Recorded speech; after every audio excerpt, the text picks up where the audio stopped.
देखिए मैं एक चीज बता दूं, सिर्फ मंदिर बनाने से कोई विकास नहीं होगा। मंदिर के बाहर इतने भिखारी खड़े रहते हैं। किसने कहा मंदिर बनाने से विकास नहीं होगा? पूरे भारतवर्ष में सबसे ज्यादा मंदिर कहाँ पर है आप बताइए? सबसे ज्यादा मंदिर साउथ में, और देश की जीडीपी में सबसे ज्यादा अगर योगदान कहीं से होता है तो साउथ से होता है, मंदिरों के टैक्स से।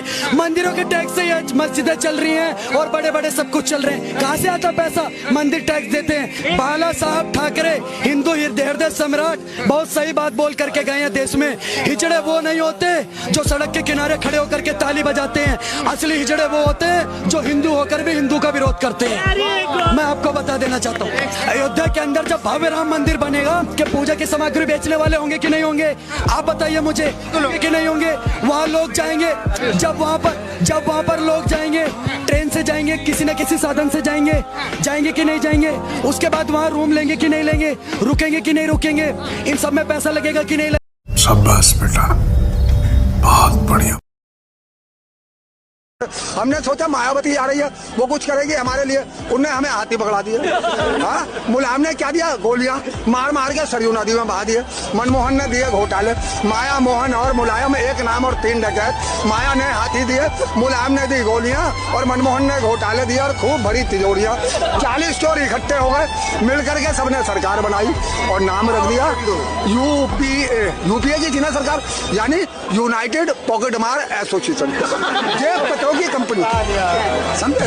ये तो भैया 7 नवंबर सन 66 में पार्लियामेंट के ऊपर 10 लाख लोगों के ऊपर गोलियां चलवा दी थी इसी कांग्रेस ने, और 10,000 सिक्कों का तो अभी कत्ल हुआ है 84 में। इनके पाप कहाँ तक गिनोगे?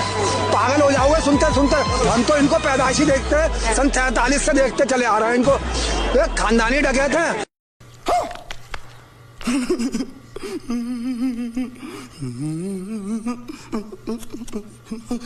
जो देश विरोधी बात करे एक एक न छाटेंगे, जो देश विरोधी लावे नारे एक एक न छाटेंगे। शपथ जब ले हुए के मोदी जी कैया के फिल्टर पाटेंगे। शपथ जब ले हुए के मोदी जी कैया के फिल्टर पाटेंगे। यही नहीं, अभी और सुनिए। कांग्रेस आ गई दोस्तों, बधाई हो। कांग्रेस आ गई चाचा, बधाई हो।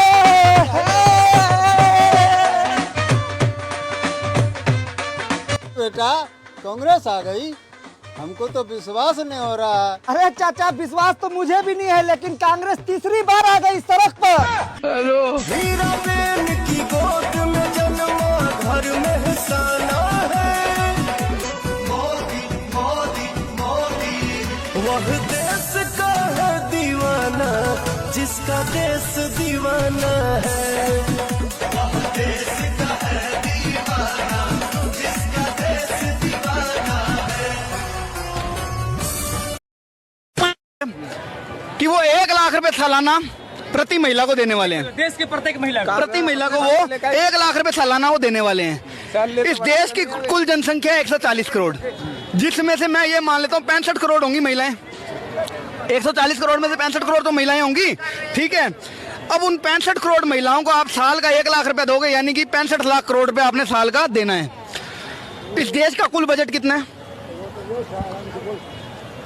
40 लाख करोड़, 40 लाख करोड़ रुपए इस देश का कुल बजट है श्रीमान। बाकी का जो डिफरेंस अमाउंट आप अपनी नानी के यहाँ से इटली से लेने जाएंगे क्या?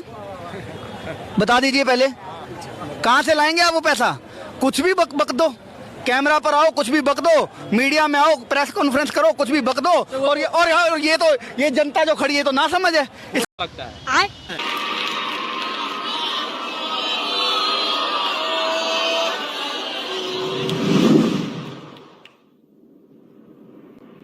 म्यूजिक। जब से मैं पैदा हुआ हूं 1970 जून 19, तब से मैं सिस्टम के अंदर बैठा। मैं सिस्टम को अंदर से समझता हूं। मुझसे आप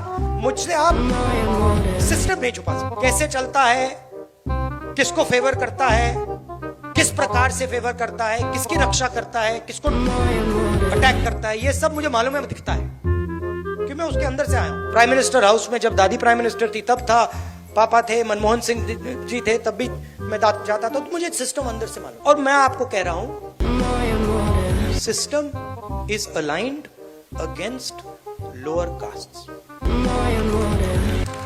मतलब भयंकर तरीके से। तो साहब माने राहुल गांधी जी ने आज मान लिया कि इस देश में आर्थिक, सामाजिक और जातीय भेदभाव इनकी दादी जी के घर से, इनके पिताजी के घर से और मनमोहन सिंह जी के घर से शुरू हुआ था, जिसके चश्मदीद गवाह खुद राहुल गांधी हैं। जगन्नाथ प्रेमानंद, ये क्या हुआ? कितने तेजस्वी लोग हैं हमारे पास, कितने शानदार विचार रखते हैं जी।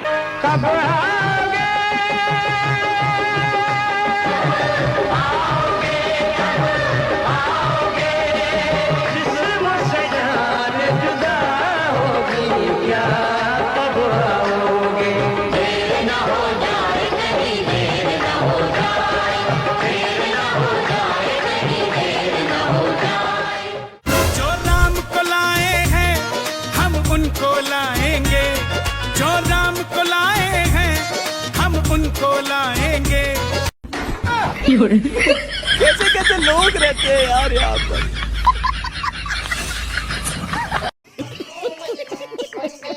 राजा जी एक रे तरहल हाजरू